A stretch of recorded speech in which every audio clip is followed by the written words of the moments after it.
सध्या समाजामध्ये ज्याच्याकडे पैसा तो मोठा किंवा सबसे बडा रुपया असं आपण नेहमी ऐकत असतो।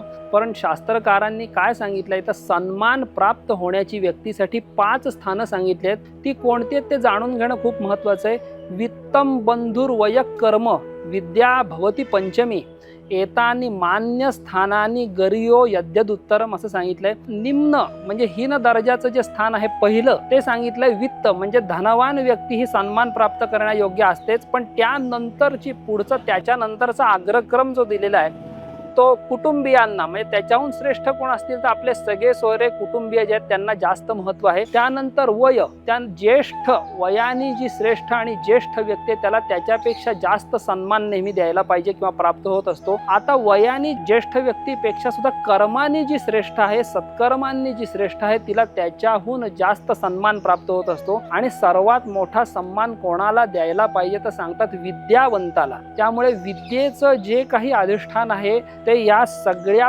5 गोष्टींमध्ये अग्र सांगितलंय। त्यामुळे विद्यावंताचा हा राजा सुद्धा त्याची पूजा करत असतो असं शास्त्रामध्ये आपल्याला किंवा जुन्या ग्रंथांमध्ये महाभारतामध्ये आपल्याला दिसून येईल। त्यामुळे धनापेक्षा सुद्धा विद्येचं महत्त्व हे जास्त असतं।